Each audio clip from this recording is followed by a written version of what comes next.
Welcome back. We start our news bulletin from Beijing, which says India invaded its territory in the Ladakh region and attacked Chinese personnel. This came after India claimed China's forces killed one Indian Army officer and two soldiers in Ladakh's Galwan Valley. Ongoing standoff between India and China over the shared border at Ladakh took a violent turn. China's Foreign Ministry spokesperson Li Jianzhao says Indian troops on Monday seriously violated the consensus of the two sides by illegally crossing the border twice. Zhao said the Indian army carried out provocative attacks on Chinese soldiers, resulting in serious physical clashes. He called on New Delhi not to take unilateral actions or stir up trouble. The Foreign Ministry spokesperson said China has lodged solemn complaint with the Indian side and urged it to strictly restrain its frontline troops from crossing the border. Meanwhile, in a statement, the Indian army said a violent face-off took place between the Indian and Chinese soldiers during the de-escalation process in the Galwan Valley. Now, for more on this, we have with us Major General Ijaz Awan. Thank you for talking to Indus News. Mr. Awan, how will this incident impact the relations of India and China? I do not see a larger military confrontation between India and China. It would remain curtailed to a border skirmish, or it would subside with the negotiation and dialogue, and it's not going to flare up into a bigger conflict. Because I understand, there is a reason behind it, and India is being used by United States of America and the Western powers to contain China's economic influence, growing economic influence in the region and beyond. So in that context, on one hand, they want to exploit the vulnerability, or not vulnerability, a weakness in the South China Sea, because China depends a lot, and all its businesses and industrial hubs and everything was located and geared towards South China Sea. And now China has realized that sensitivity, and they embarked upon Road and Belt Initiative, and then, of course, in that the flagship is CPEC. So they want to keep this route open to access to the Arabian Sea and the Indian Ocean, so that if at all there is a conflict in the South China Sea, they have an alternative route for about a $5 trillion trade that remains open, because they have to feed over 1.2 billion population.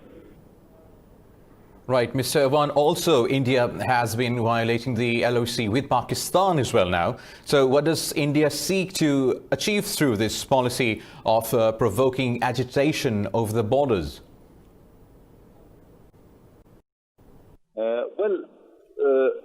It is just to draw attention, because they have been humiliated on the Chinese border, and they cannot have any gains to sell it back to their people in India. This is one reason. And second, there is a trouble in Kashmir, and I personally feel Kashmir has been gifted to India by the United States and with its influence on the Permanent Five, barring China, and in the UN. So there is no movement against India with regards to the human rights violation of UN resolutions, and changing the status of the Kashmir.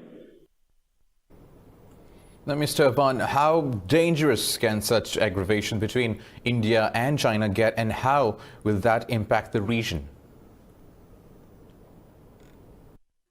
Well, if it flares beyond this, if it flares up and if there is a larger confrontation, then of course three nuclear powers sharing a border, this region can be very, very dangerous for the world peace.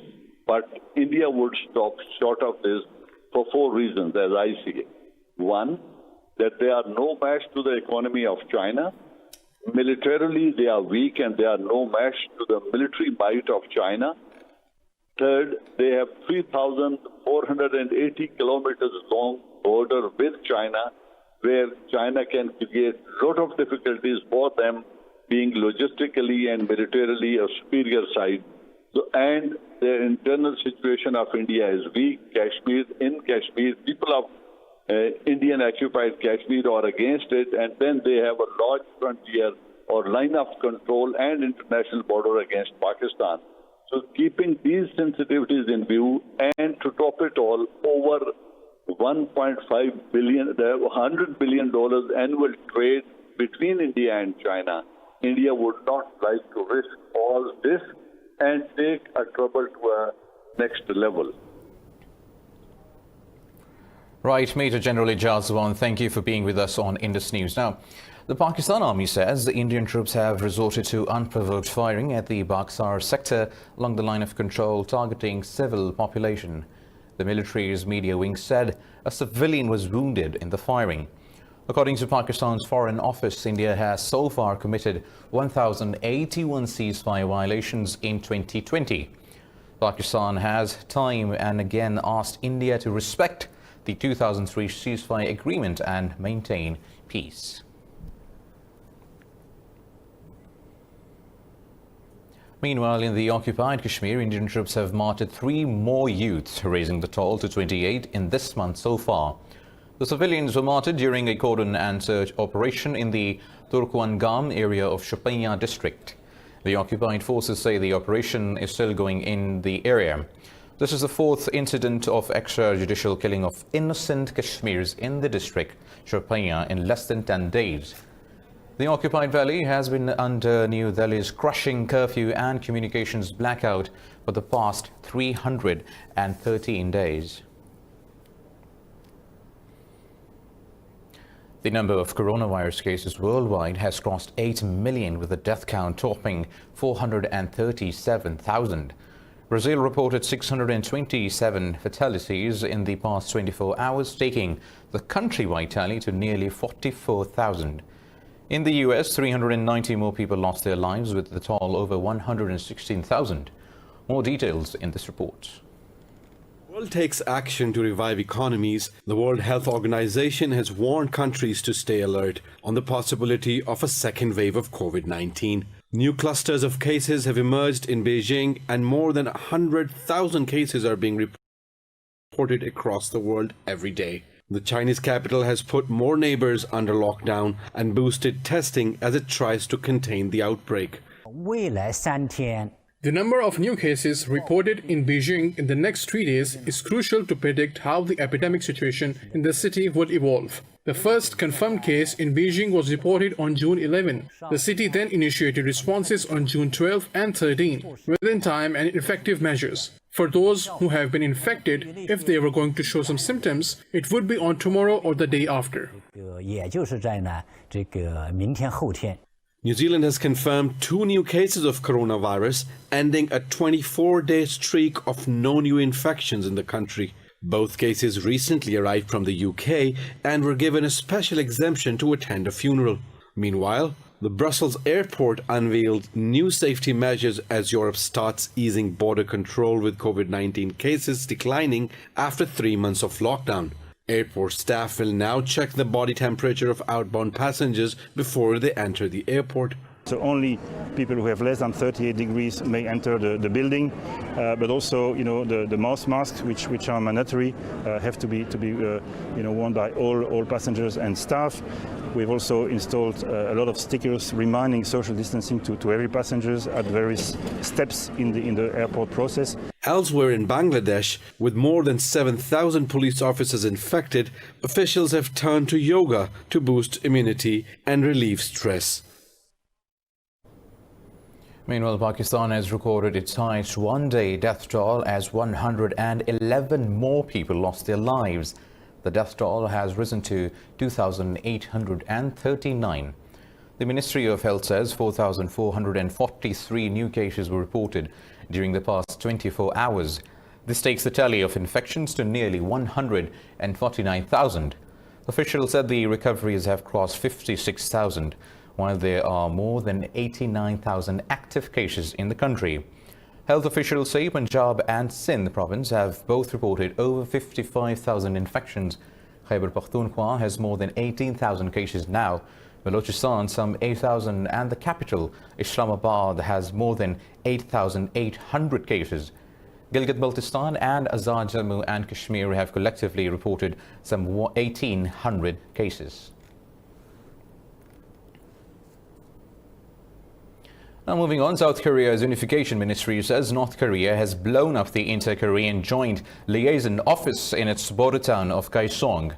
The action has escalated tensions on the Korean peninsula after Pyongyang threatened military actions against Seoul over propaganda leaflets. Earlier today, North Korea threatened to re-enter the demilitarized border areas. The General Staff of the Korean People's Army said it was ready to execute any measures ordered by Pyongyang's leadership. In response, Seoul said it was coordinating with the US to monitor and detect Pyongyang's military moves. South Korea's defense ministry said its military is prepared for any circumstances but urged Pyongyang to respect inter-Korean military pact.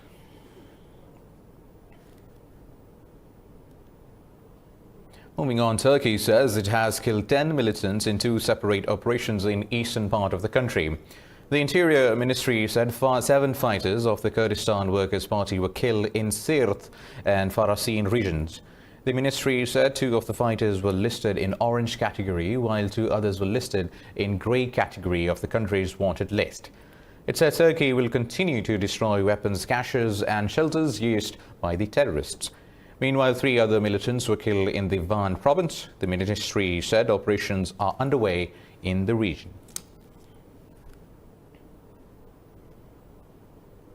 Now, the Iraqi military says 3 rockets landed near Baghdad International Airport. The military said it found rocket launchers with several projectiles in a rural area in western Baghdad. There were no reports of damage or casualties. No group has claimed responsibility for the attack. The raids come 4 days after US and Iraqi officials met virtually for a strategic dialogue. Israel says its warplanes have targeted multiple locations on the Gaza Strip. The Israeli Defense Ministry says it struck Hamas underground infrastructure and military posts in retaliation to rocket fire. No casualties have been reported so far. It was the first time Hamas militants fired a rocket towards Israel since May 6.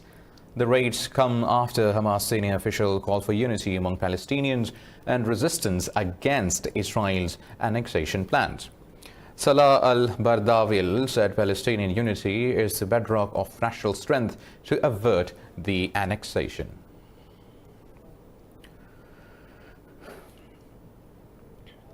Israeli Prime Minister Benjamin Netanyahu says certain areas in the occupied West Bank may be annexed in stages rather than in a single step.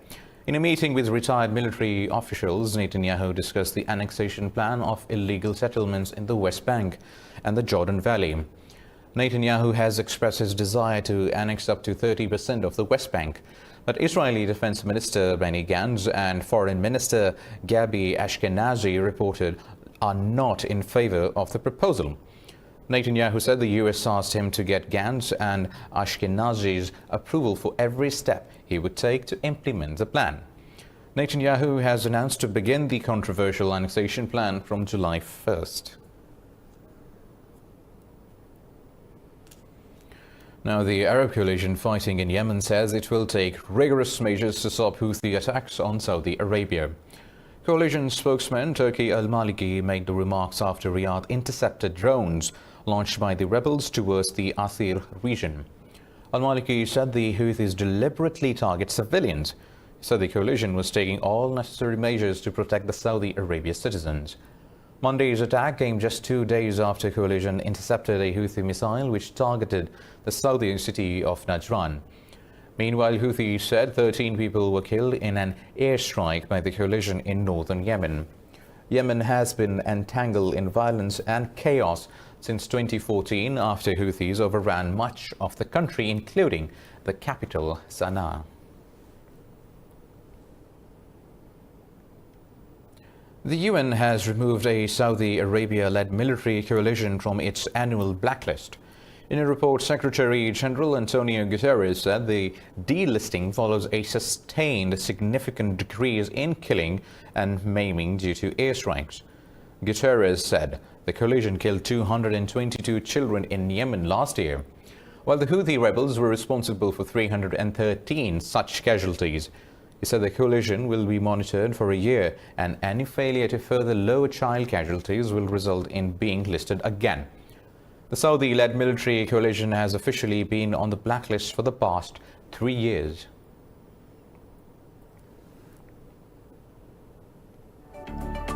More news coming up after a short break. Stay tuned.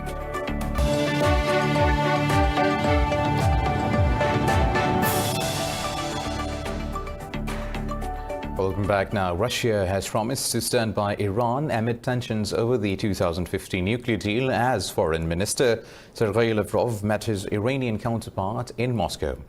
Addressing a news conference, Lavrov said Russia would do everything to preserve the agreements between Iran and world powers. He said Russia would oppose any attempts to use the situation in order to manipulate the UN Security Council and to promote an anti-Iranian agenda. Iran's Foreign Minister Javad Zarif described developments around the nuclear deal as very dangerous. Meanwhile, the International Atomic Energy Agency has called on Iran to allow prompt access to 2 of its nuclear sites. European states are also expected to table a resolution in this regard before the IAEA this week. Responding, Iran's UN ambassador in Vienna said the introduction of the resolution is disappointing and counterproductive. Now, NATO chief Jens Stoltenberg says the alliance is seeking details on US President Donald Trump's decision to cut American troop numbers in Germany. At a video conference, Stoltenberg said it is not yet decided how and when the decision will be implemented. Stoltenberg said he has spoken to Trump and is consulting with German Defense Minister Annegret Kramp-Karrenbauer regarding the matter. The NATO chief said he has told Trump that US troops in Europe were not only protecting the territory but also allowed Washington to project power beyond the continent. He went on to say that it is a bilateral agreement between the US and Germany, but it matters for the whole alliance. Trump has announced to withdraw 9,000 American troops from Germany after claiming the country has not met its spending commitments to NATO. In the United States, demonstrations calling for racial equality have their 21st day following a recent spat in police brutality. Protesters in Washington, Atlanta and New York call for criminal justice reforms after police murders of George Floyd and Rayshard Brooks. In Georgia, the National Association for the Advancement of Colored People organized a march calling for an end to systematic racism. Elsewhere, New York Police Department has disbanded its aggressive anti-crime unit, while police unions in California pledged to root out racist officers.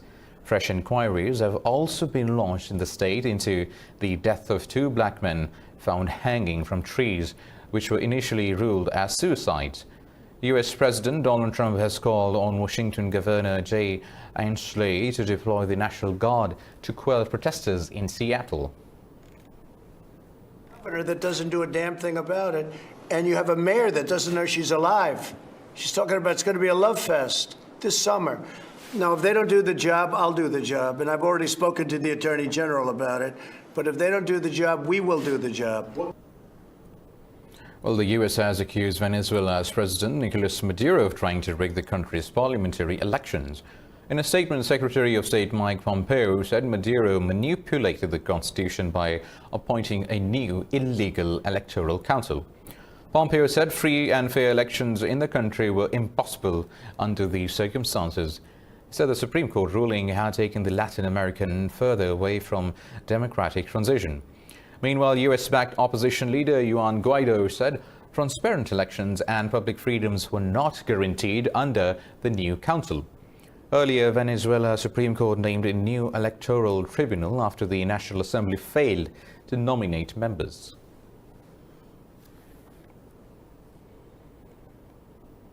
Now, Brazil's President Jair Bolsonaro says the military will not betray the country's democracy. Bolsonaro said he does not approve of the Supreme Court's interference in the executive branch. The president ruled out the use of executive power but said that his patience was running out. His comments come amid an intense ongoing constitutional battle with Brazil's Supreme Court. The former military officer turned politician said the armed forces will not obey any order to remove an elected president. Our armed forces, and I'm also of military, we're truly responsible for democracy in our country. We will never follow absurd orders. We will also never accept a political judgment to ruin a democratically elected president. The Supreme Court is overseeing a probe into Bolsonaro's interference into the matters of federal police appointments. The president is also facing impeachment charges in the Congress now. Moving to Mexico, which says it is ready to sell gasoline to Venezuela on humanitarian grounds despite U.S. sanctions. President Andrés Manuel López said he is yet to receive such a request from Caracas. The U.S. has imposed crippling sanctions on Venezuela's oil exports to oust President Nicolas Maduro. When asked about Washington's possible response, Obrador said he is an independent country. Mexico makes its own decisions. He said Mexico could also send gasoline to Venezuela under the right circumstances without taking sides in the dispute between Washington and Caracas.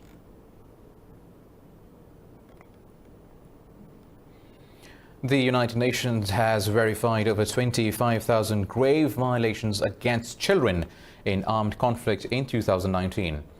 In an annual report on children and armed conflict, the UN said the number amounts to 70 violations per day. The report said the overall number of grave violations remained similar to the figure reported in 2018.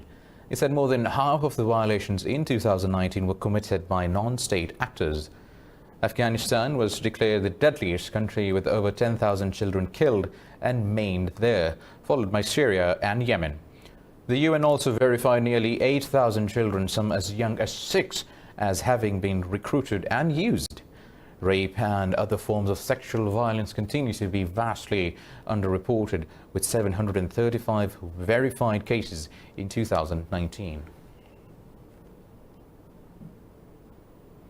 Now, the United Kingdom says it is deeply disappointed by Russia's verdict and sentence against former U.S. Marine convicted of spying for Washington. In a statement, Foreign Secretary Dominic Raab said Britain has serious reservations about the legal process. Raab said the UK will continue to provide consular support to Velan and his family and press the Russian authorities to respect his basic rights. The jailed Paul Whelan holds U.S., British, Canadian and Irish passports. Earlier, the US also called for the immediate release of Whelan from Russia, expressing outrage on his conviction. This comes as a Russian court sentenced Whelan to 16 years in prison for espionage. Russia has sent a protest note to Ukraine following what it has called another Russophobic action outside its embassy on 12th of June. Russia's foreign ministry said Kiev's actions show unwillingness to ensure normal operation of diplomatic missions. Moscow said Russia and Ukraine are both signatories of the 1961 Vienna Convention on Diplomatic Relations, which must be respected. The ministry said a series of insulting Russophobic images were projected on the building of the Russian embassy with the consent of the authorities. It said Russia hopes that Ukraine will finally take due measures to prevent any insulting actions. Now, in the US, residents were forced to evacuate as a brush fire rapidly grew out of control near San Luis Obispo City. The California Department of Forestry and Fire Protection says the blaze near Avila Beach quickly spread to engulf 400 acres. It said the northeastern area is most threatened by the blaze, but residents in adjoining areas have also been told to evacuate. There are no reports of deaths or injuries. The department said it is not yet clear what started the blaze.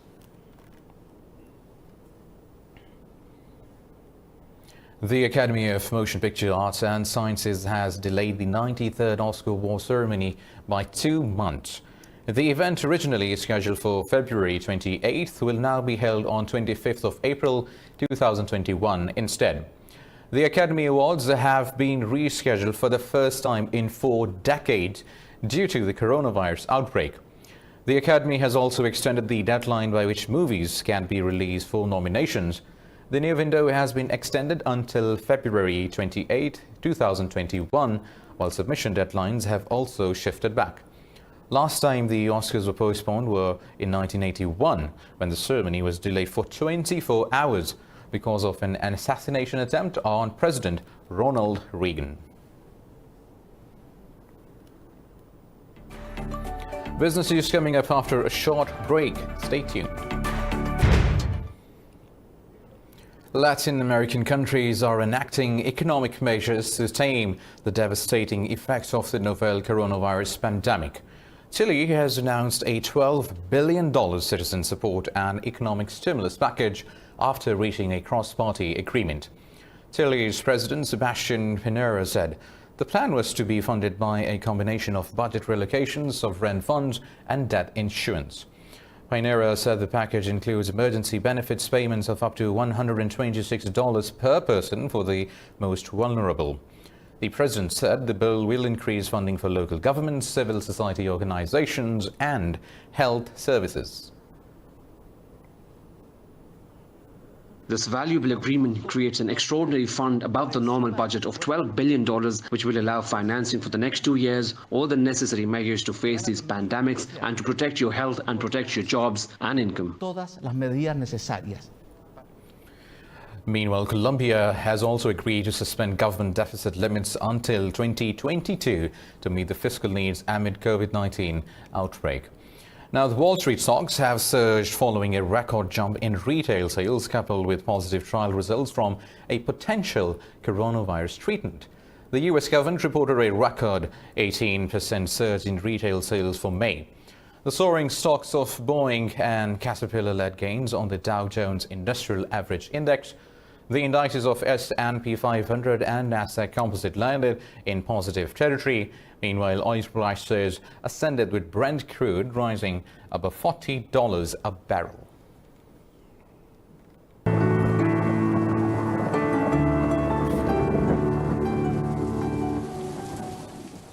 And now it's time for the weather update.